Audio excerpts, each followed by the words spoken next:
play against lady running Naya mid-range. So this might be a semi-similar kind of match. Jund has a few more ways to disrupt than Naya mid-range does, but they're pretty similar in types of decks. Very powerful creatures, a few of them, you know. Has this black-white deck made such a surge onto the scene because of having a good red-green matchup? Is that like its niche? I think, you know, I wouldn't be surprised if it was. I think it's hard to leave your door with your deck in hand if you can't beat red-green nowadays, so I agree with that. Or at least put up a good fight, right? Right. It's hard to beat things, you know, without any kind of like sacrificing other matchups a little bit here and there. And what do you like in this matchup? I mean, both players with just so much removal, but both players have some pretty hardcore threats. Something that Chris VanMeter is going to have to watch out for is Rakdos return because he doesn't have any counter magic is available. So if Dan gets a Rakdos return off for a hefty portion, a good one, I can see VanMeter just getting blown out of the game here. All right, so he's Scavenging Ooze, but Dan has a Kessig Wolfrun in play as a second land. Wonder what that means. Is that he out of land? It looks like he might be. Looks like you don't normally play the Kessig Wolfrun this early. Yep, and here unless you're desperate. Yeah, this is an easy play for Chris here. He's got Liliana in his hand. I think he just play Liliana and minus it. Yep, but he's very disciplined. He's not like, even though he knows there's a 99% chance he's playing the Liliana, he stops, considers, is there any way that I'm supposed to play the Messenger first? Right, exactly, yeah. But no, you know, because like if he plays the Messenger first, he gives him a better setup if Musser plays a Dominant Rod on the next turn. Right. You know, like he has to evaluate. If all he sees is Stomping Ground Kessig Wolfrun, this could be a red-green aggro deck. Yep. Now the jig is up, if you will. Yeah, Rakdos Kirun tells the tale. Yep. It is in fact Jund. Yep. And VanMeter in a pretty good spot here. Although Musser drawing Overgrown Tomb, that was pretty clutch.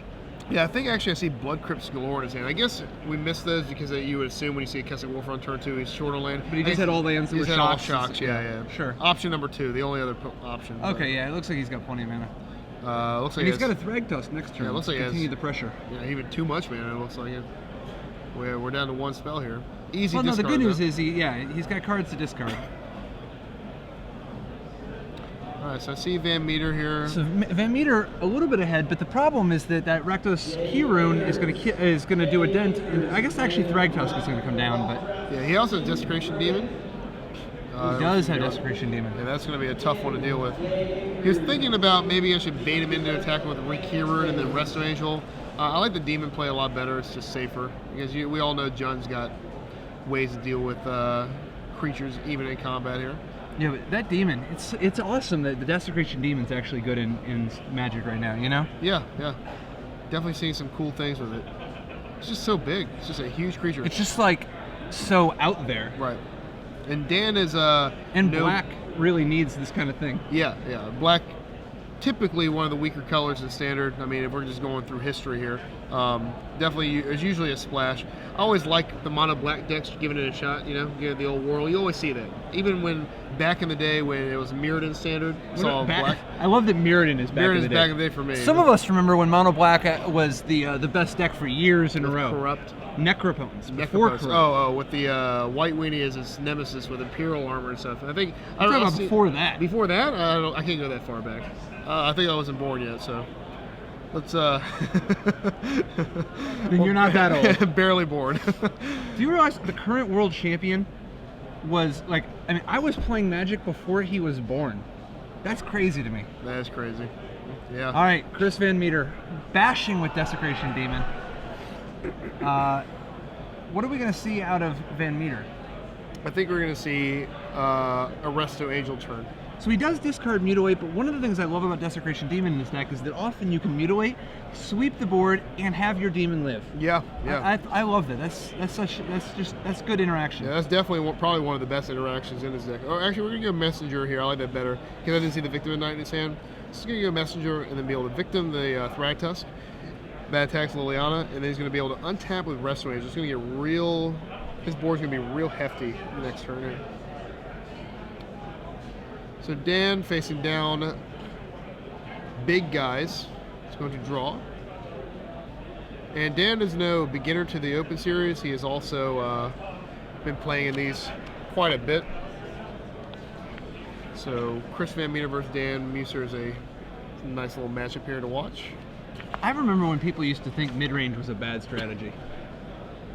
It was not even that long ago, like 4 years ago or so, 5 years ago maybe. It was like derided, like, oh, the Rock, it's so bad. You want to do one or the other. You want to be extreme. Yeah. Nowadays, it's hard to play anything except mid-range. Yeah, because these creatures are so good now. They're so good.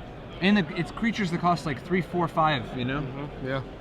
I mean, Ravenous Baloth and the Rock will never be a Thragtusk. It's just a sad way in the world, you know. I love Ravenous Baloth.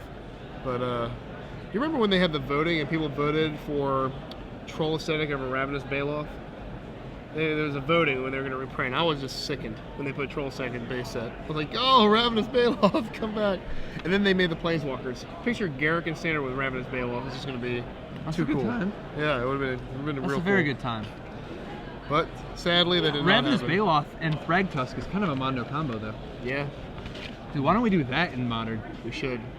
We should definitely. We should do that or cast Cruel Ultimatum, one or the other. I like Desecration Demon and Giraffe's Messenger getting in there. Does Musser really have any plays here? I mean, like, obviously he can Rakdos Keyrune to block the Messenger, but he's on just such a short clock. He has just fallen so far behind already. Yeah, I don't see.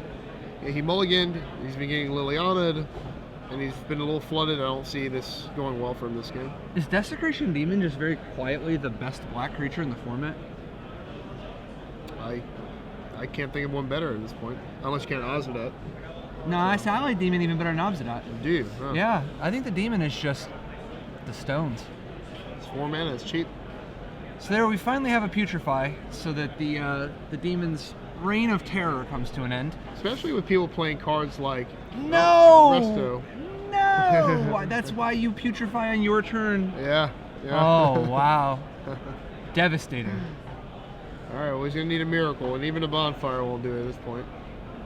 Devastating. Yeah, I think the Demon is just too good, especially if people are playing Doomblade. I mean, more cards that just don't kill it. So he's mulling over his options. He knows. Well, how much value do you put value do you put into the fact that the Demon can often elicit bad play out of the other person, where sometimes its drawback turns into an advantage. Yeah, that's definitely an aspect you gotta look at. I mean, it's a removal spell sometimes when it shouldn't be, you know? A lot of people are too quick to block in Standard. Too quick to sacrifice their resources early. So there's an Olivia, which would normally be pretty sweet in a board like this, except he's just too far behind at this point, you know? And there's even the Oblivion Ring for the complete blowout. So we're going to go to game 2. So, Musser in his board has... What do you think? Do you bring in Liliana of the Veil of your own? It is an answer to Desecration Demon. It is. I think Liliana's... It's not very good against Drops Messenger, though. No, I think it's fantastic against all the other creatures in their deck. It's good against Vampire Nighthawk, good against Desecration Demon, it's good against Restoration Angel, it has the lone guy out. So it has range. Also, like I said earlier, you need to hit his hand. You're not going to be able to beat the Black-White control deck. Jund won't be able to unless you attack the hand. So you think Appetite for Brains and Rakdos' return got to come in? He's got an extra... Yeah. Yes, I definitely agree. And Underworld Connections, too. You need to go the card advantage route here. What about Barter and Blood? Do you want that or no? Is that just the wrong kind of answer? It might be between that and Liliana. You'd have to make a judgment call on that. I don't think you want both of giving your opponent that much freedom to choose what to sacrifice. Also, like you said, the Messenger is pretty rough with Barter and Blood. That's true. Plus, he doesn't want to kill his own guys. Yeah, definitely not. Pillar Flame easily not coming in. So those are. I don't like Bonfire in this matchup. I don't either. Yeah, I think you actually want to cut the Bonfires, and Doomblade can obviously go. Yeah. Bonfires, Doomblade. That's already 5 cards. And you can kind of skim off the top here. How many targets does he have for Abrupt Decay? Just Liliana, I think, right? An Oblivion Ring? Yes, there's a couple. Probably leave maybe that in. Vampire Nighthawk, Giraffe's Messenger. Yeah, not sure. It's not great, but it depends. I think it's just a question of if you have better options or not. Right. Yeah. Well, on the other side, we have Pithing Needle, Underworld Connections. Pithing Needle against Jund is pretty good because it stops casting Wolf Run, it stops Garrick, Primal Hunter, it stops Olivia. Most notably Olivia. Yeah, so sure. Pithing Needle's a pretty good card. He has his own Planeswalker. Scavenging Ooze in a pinch. Yeah, if you want to stop the bleeding there. He has more Ozmadat. He's got a few things. If you guys can't see it right now, Chris VanMeter sideboard is a 2 of, a 2 of, 3 of, and then 10 1-ofs. Excuse me, 8 1-ofs. So he has a lot of freedom here. He caps off a lot of his removal, adds one more ultimate price, one more Doomblade, one Sever. So do you like the maybe he cuts ultimate price from his deck because he figures that between Huntmaster and Olivia, there's too many. I mean, I don't know. You might keep it just for the Ooze and the Thrag Tusk, but it seems a little mediocre. Yeah, you want to have your removal spells have a wider range. Maybe even Tragic Slip too. Definitely. I can see that. Yeah, like something. He definitely shaved some of the removal spells in this to bring in enough cards here. Yeah, and maybe you just move the removal spells around a little bit. Like you have Sever the Bloodline, right? Like Sever the Bloodline is at least reliable. Yeah, definitely. And it's good against discard. If you get hit with a discard spell, you can use it later on. You know. Yeah, plus in Lily, I'll discard this card, flashback card. Yeah, so I don't know. But that was the thrashing. Now, granted, every game that Desecration Demon lives, with that first turn is going to look pretty good, but I do think that Dan's going to be more careful this game with trying to kill it when VanMeter is tapped out. You know? Right. Restoration Angel, and we've seen it a couple times on camera, is a Boros charm in a sense. You know, it's a lot of things. Yeah, kill my guy. No, you're not going to kill my guy. And it's just you got to play around these. All right, quick update. Jerry and BBD are both 3-1 after their round 1 loss, so they've rallied back to go 3-0 since then. BBD is playing the black-white control deck of Chris VanMeter. If you haven't been following them on Star City, they're both real good chums, good pals here, and they play test together, maybe play test videos. Jerry, just a wild gunner. He's less good of a chum. Yeah, he's not. I don't know. He's probably friends with them as well, all of the Star City crew. But he will play whatever he wants to play. He will play a new flavor every week. I'll tell you what he won't play. What's that? He won't play green, white control next week. Okay. All right. Or in the next 2 weeks. Like the next tournament, there's not a chance he plays green-white control. What are the odds? What kind of odds? Not a chance. Are we at the Mega Million odds here? There's not a chance. There's not. Jerry is not playing green-white control at the next SCG Open standard event. I think you're pretty safe with that assumption. Invitational winner Lauren Nolan is 4-0. Crushing. Yep, not doing too shabby. He won the Invitational about, I think, 3 or 4 back. I want to say Indianapolis. Pretty sure.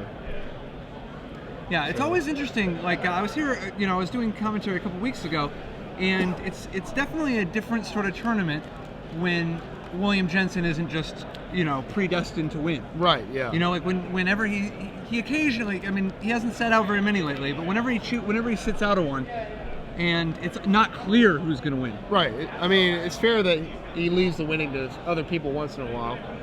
You don't want to have a monopoly on victory there.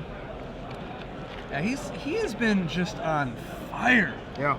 What was that? 5 opens in a row, including a win, and then he goes straight on to win the Grand Prix. Grand Prix, yeah.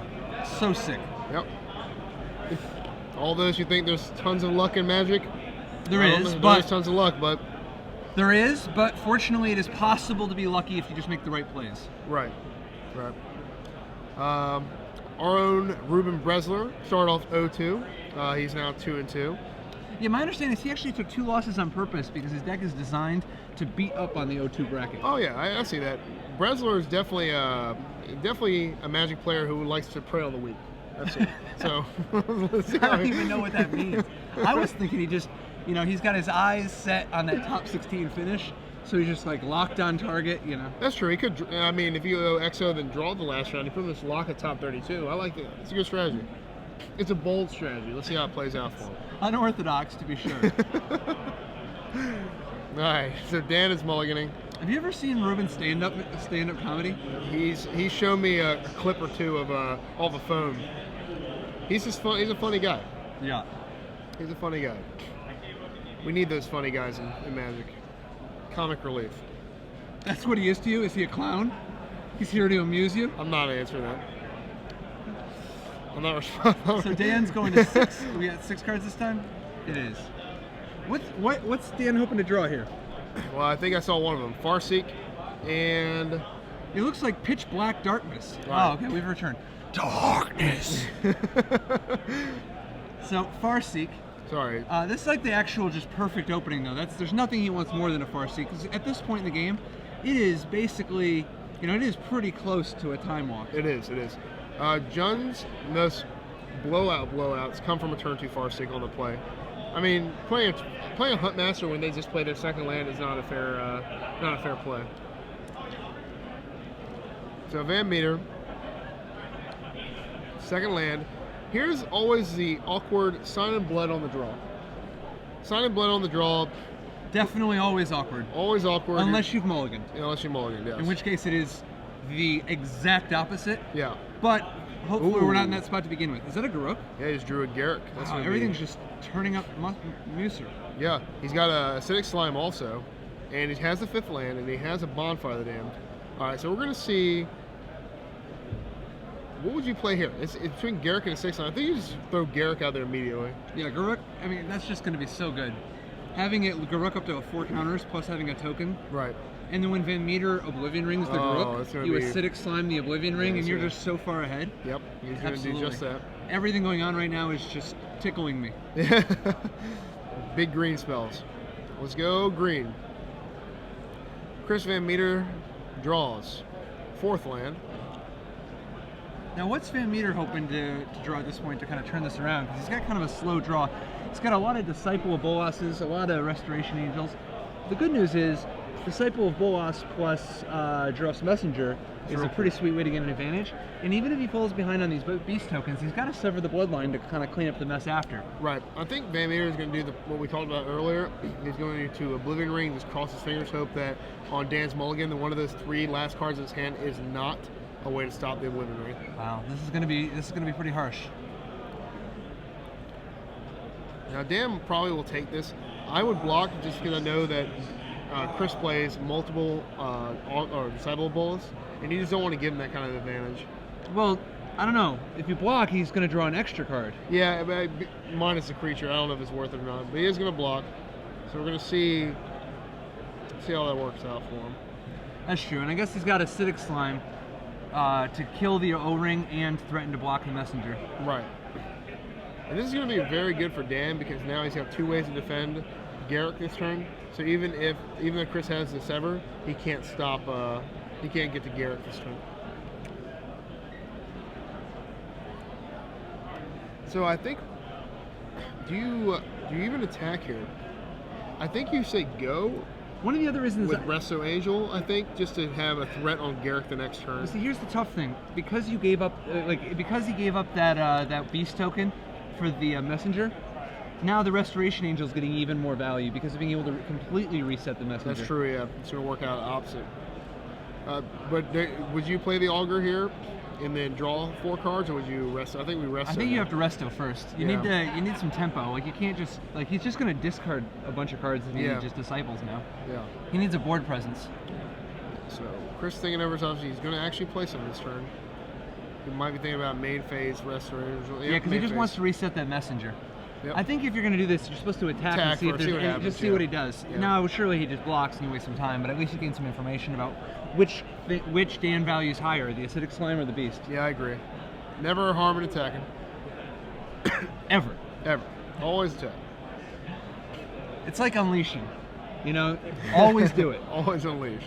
Always be unleashing. If they have 7 creatures out, what would the percentage be? When you have your Augur Bowls in play and you're attacking their 7 creatures, how often do they take it? I'd say 1 in like 3-4 times. My opponent says, I'll take it, and that's Supreme Verdict. It's always that free damage you get in. I always love it. So what are we looking at here from Dan? It looks like Thragtusk is the option of choice, but he's got a few others that he can consider. Like does he want to use Tragic Slip? I think he's thinking because he wants that Garruk to live. Yeah, he wants to deal with Restoration Angel somehow. He might draw 5 cards here, sacrificing his Garruk. Yes, and he will. I think he's okay with it because he has multiple other threats he can draw if John is just jam-packed. And there's a card of the hour, Raptor's Return, which will be devastating. That's going to destroy all of VanMeter's counterplay outside of the board. Yeah. I don't know. What do you think? Is there any chance VanMeter on his turn disciples his Dross Messenger? Because at that point, then the Rakdos' return would only be for 5, which would mean that VanMeter would get to keep 2 cards. Yeah, I think VanMeter's going to do it regardless. I still think the return's still going to be pretty painful.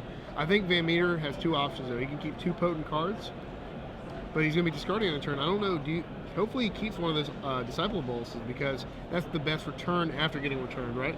Playing another Disciple, drawing cards again. So hopefully he has the foresight to know the return is coming. Well, the other option he's considering, I mean, he's got a couple options. He's got some Sign in Bloods just to fill his hand. He's got Restoration Angel on the Messenger again. There's definitely a few different ways he can do this. Yeah, we definitely attack through 3 and kill Garrick right off the bat. Yeah, no question about that. The only question is, do you send the Messenger also? Because then the Messenger will trade with something. Yeah, he does. And now this kind of indicates that he's going to either play Disciple or Restoration Angel. Right. All right, so it looks like we're Resto Angeling, I think. Which is going to be pretty bad news for Chris when he gets returned the next turn. That'll be for all of his. Well, yeah. Assuming Dan has a land, that will be for all the toys in the toy store. Yeah. And it sucks too, because honestly, you're not playing blue, so when you're getting returned, it's happening. You know, you can just feel it happening, and there's nothing you can do about it. Used to be a bunch of cool cards. So he decides not to not act, which gives him the ability to Restoration Angel. I remember playing Bottled Cloister to protect my hand against Mind Twist effects back in the day. Mind Shatter at the time. Now, this is definitely Rakdos' return for 5. Yep. But he wants to attack first. Get VanMeter to commit to whatever he's doing. If once VanMeter plays 1 card in his hand, that will be for the entire kit and caboodle there. Oh, but he did not bite. Which means Dan might be taking a lot of damage here. Oh, we're not returning. Wow. That's crazy. Yeah. That's dangerous. So now VanMeter's gonna Angel his Dross Messenger, and see, I don't like the beatdown plan against somebody with so many Thrag Tusks, but yeah. So he Angels again. I guess Dan's gonna use it as a fireball, maybe. Next turn he's got Disciple of Bolas for Messenger, right? Like he does that. He doesn't Sever yet, right? No, definitely not. I don't think he can afford to. Yeah, I think he's just got to gain the life and give himself a nice little bit of padding. So you definitely attack with Gerald Messenger first. Yeah. I don't think he's going to block with Thrag Tusk. I might. I think Dan might be setting up a bonfire for 4. He's got it for 3 right now. I think he has 9 lands out. Or 8 lands out. Yeah, he's got 8 lands out right now. I mean, the return here would have put Chris at 1 card. And just 6 life. Yeah. So we'll see what happens. He'd have no cards. No, he'd have 1 card. It would be that Resto Angel in hand if he would have, besides the card he drew, yeah. So he's going to play the Disciple. Second, Gerald's Messenger.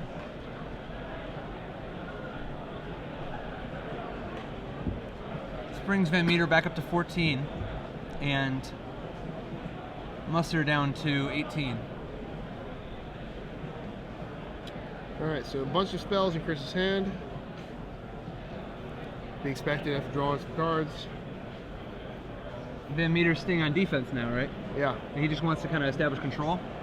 But the tough thing he's is... going to bonfire here for 4 here. You think it's bonfire for 4? What if it's Rakdos' return for the full amount? Actually, it is 4. I think he's going to, yeah. It is bonfire. Because that's just dead. He's just dead. Yeah, that's game over. Yeah, because that's 16 damage. Yep. Plus, yeah, that's just too much. All right, well. Bond making it come back, tying it up at 1-1. Yeah, I think Chris is pretty much like helpless against Dan once Dan assembles his big mana threats there. I think Dan thought, well, I'm going to draw 5 cards from this Garrick because once I hit lands, my bonfire will kill him, my return will kill him, all these cards will just kill him. So I just need to hit land drops, and then that's the way to go. So Chris really needs, obviously he's stuck on 4 lands there, he needs to come out on the play with Gerald's Messenger on turn 3, or maybe he doesn't play the vampire that takes a card out of their hand. It's like Lifebane Zombie. That's kind of a zombie. Surprise. Most of the time we see these black decks at least have Lifebane Zombies in the sideboard. Yeah, you don't have any. Yeah, what do you think about the use of no Lifebane Zombies? I mean, it'd be nice here to hit Huntmaster or Thrag Tusk Yeah. You know, backdoor possibly a Scavenging Ooze, but Yeah. and it's just 3/1. You know, like yeah, it's hard to block. Yeah. I think he just values Nighthawk higher. So we'll see if that's the right call here. What do you think about Nighthawk rotating out? It's kind of funny. Like it kind of feels like, you know, that's a card that's waxed and waned in popularity. It's a nice, solid role player, but it's a little bit weird that it's rotating out. You know, like the Innistrad cards, it feels so much like they're supposed to. Yeah. But the M13 cards, it's a little more. I don't know. It's just surprising. Almost. Yeah, it feels a little different. It does. Farseek's another one that, as I mentioned earlier, that's a card that you don't really. I guess it's going to shock a few people. They're like, "Oh, I can't play Farseek anymore." Oh yeah, it's not in the new set. Yeah, plus it's weird because Farseek feels like it's part of Innistrad block, you know? Yeah, it does. It doesn't, not Innistrad, Ravnica. Like it feels like it's part of that. For the duel is, yeah, I know what you meant, yeah. Yeah. All right, looks like Jerry Thompson won his round, advancing to 4-1. He is the last invitational we both participated in, did well in. He started off with 2 losses and just keeps running and winning. He likes to lose early and just well, he's a champion. He just doesn't give up. Yeah. Like he's not afraid to grind out a min cash. You know what I mean?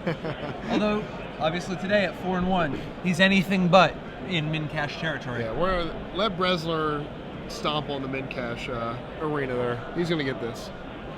I'm always rooting for my my media buddies there. So, speaking of media friends, VanMeter 3-1 currently. BBD also 3-1 with the same deck. I'd like to see one of these decks make the top 8 and get a little discussion, a little buzz going. One of these black-white control decks? Yeah. Yeah, we might be on our way to a pretty awesome top 8 if it involves black-white control, blue-red storm, young pyromancer. Yeah. You know, all we need now is like, what could we use? How about human reanimator? It's been a hot minute since the human reanimator deck. Haven't really seen anybody showing up with human reanimator in the world of Scavenging Ooze. Nope. But Jerry making, you know, bringing junk reanimator back. Yeah, he's bringing it back. All right, VanMeter, Dan Musser. We have 2 mulligans. Who does mulliganing favor in this matchup? I'd probably go with the black-white player with the 4 Sign and Bloods. Okay, that makes sense. I really am a big Sign and Blood mulligan fan. Jund can still get those draws, but them being 3 colors puts them at a clear disadvantage the more cards down they go. I've seen a lot of Jund players, you know, you have 1 color missing because of mulliganing specifically, where a 2 color, he's basically, let's just, you know, quit beating around the bush. He's 1 color, he's mono black. He can just hold off on playing Resto Angels for a long time as long as he has his swamps. All right, so crisping on the play, obviously another nice little advantage here. I think Jund doesn't want to see Gerald's Messenger because they have Pillar of Flame on the board, but can you bring in Pillar of Flame for 1 card? I don't know. It's so much easier if they have Gravecrawler. I think the Pillar of Flame is just too bad in this matchup. I think so too. Like, you certainly don't want to kill a Bolas, a Disciple Bolas, and it doesn't even kill anything else. Yeah. Oh, we're still shuffling. Hopefully we have 2 strong 6s here. I want to see a nice little game 3. Okay. They are checking to make sure he has 60 cards. He said he might have dropped the card. I think he's good to go. Taking a little breather, shaking it off.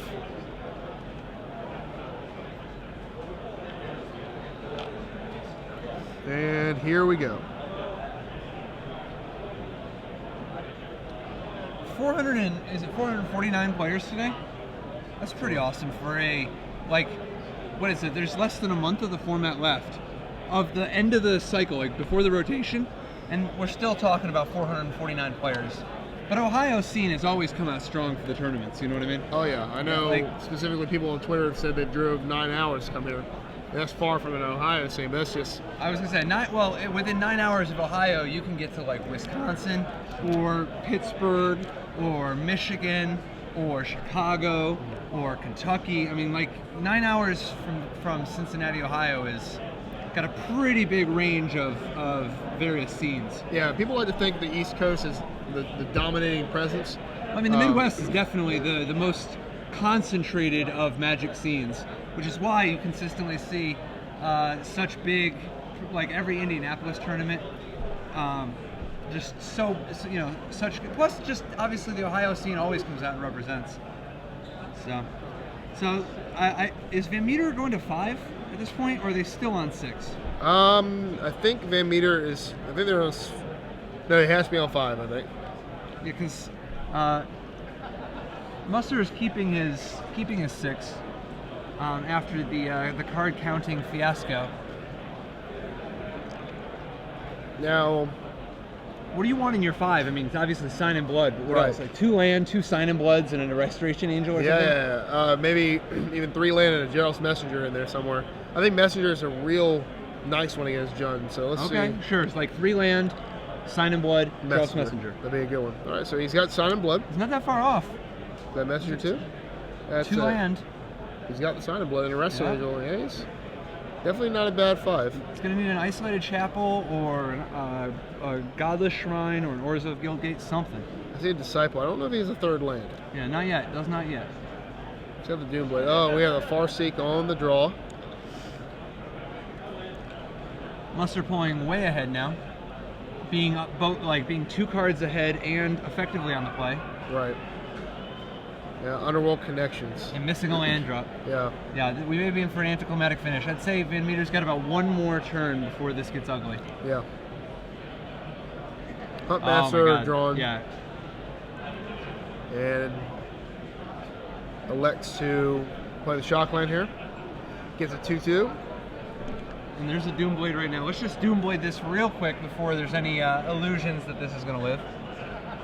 And we drew a draw. Misses it again. Yeah, VanMeter knows that was the turn. That was the turn he really needed to. Yep. Thragtusk. Yeah, at this point, it's just going to slip away too fast. It is duress. So Musser, at least Musser doesn't have anything else, but he does have VanMeter on a pretty quick clock. He drew a Dreadbore. All right. Problem is, a land here. Even a land though, it's too it is a land, but there's nothing you can do at this point. Yeah, Gerald's Messenger coming to play tapped. Really a dagger in the side here.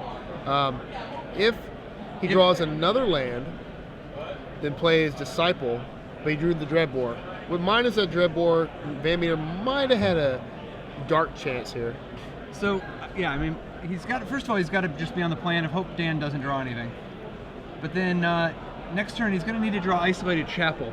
I think he drew an Olivia Volrin. Wow. It's a gold card there. Yeah, that's going to just make it even worse. There's just no out. Well, no, he's got to decide. Do you even play the Olivia? Because he wants to play around Mutilate. Oh, yeah, but if he mutilates, he dies. VanMeter dies. Because he dies in the 3/3 by itself. So it's... Yeah, and that's it. So, Dan Musser advances to 4-1 with his black, green, red Reed Duke deck. And Chris VanMeter falling to 3-2 with black-white control. What do you think, man?